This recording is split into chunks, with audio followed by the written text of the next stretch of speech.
Picture this: a world where your own mind is at war with itself. A reality where one half of your brain believes in the divine, while the other scoffs at the very idea. Impossible, you say? Brace yourself, for we're about to embark on a journey that will challenge everything you thought you knew about the human mind. Our story begins with a nightmare. Imagine living in constant fear, never knowing when your body might betray you. This was the reality for epilepsy patients, their lives a ticking time bomb of seizures. Picture a young baker, happily kneading dough one moment, then suddenly convulsing in agony the next, falling face first into a scorching oven. The burns heal, but the fear remains. What would you do to escape this torment? How far would you go? Enter the neurosurgeons, armed with a solution so radical it sounds like madness: split the brain in half. Yes, you heard that right. For over 40 years, doctors treated severe epilepsy by severing the corpus callosum, the bridge between the brain's two hemispheres. It was like cutting the Golden Gate Bridge in half to stop traffic jams, extreme, but effective. The seizures reduced dramatically, but at what cost? As these patients recovered, scientists began noticing something extraordinary.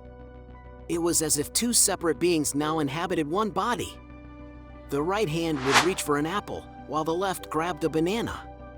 One half of the body would dress for a party, while the other half chose pajamas. It was a civil war of the mind, played out in real time. Now, enter Dr. V.S. Ramachandran, a rock star of neuroscience, taking the stage at a packed conference. The audience, a sea of curious minds, leans in as he introduces his most perplexing case yet. Ladies and gentlemen, he begins, his voice filled with anticipation. I present to you a man who is both a believer and an atheist. The crowd gasps. How is this possible?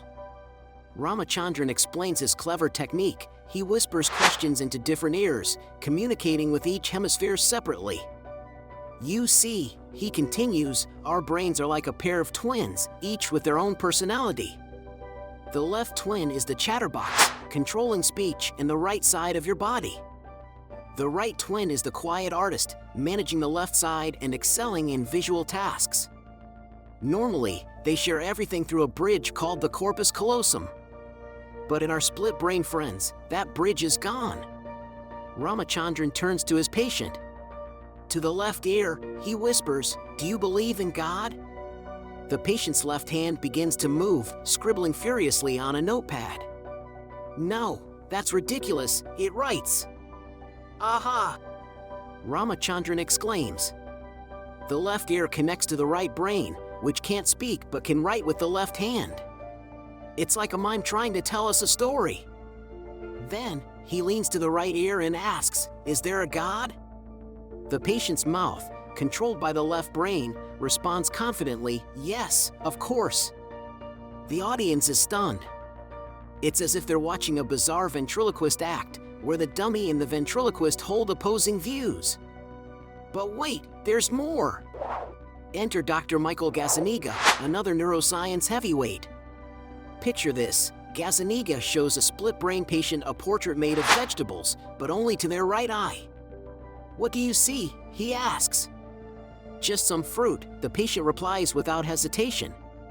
Gazzaniga grins. You see, the right eye talks directly to the left brain, our verbal interpreter. But it can't see the whole picture. It's like trying to guess a movie's plot from a single frame. Gazzaniga's experiments don't stop there. He shows the patient another portrait, this time made entirely of books. What do you see? He asks, as the patient's right eye focuses on the image. Just a pile of books, the patient responds confidently. Gazzaniga's eyes light up. You see, the left brain, connected to the right eye, can't recognize faces in this context. It's like trying to see the forest when you're focused on individual trees.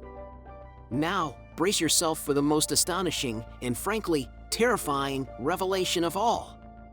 Gazzaniga whispers to the patient's left ear, instructing the right brain to pick up an apple with the left hand. Then, he asks the left brain through the right ear, why did you pick up that apple?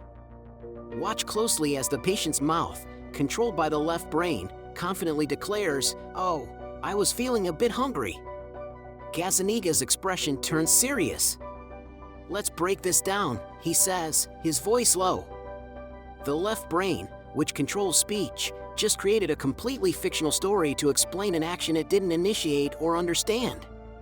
It's not just making excuses, it's inventing an entire narrative, believing it wholeheartedly. The implications are chilling.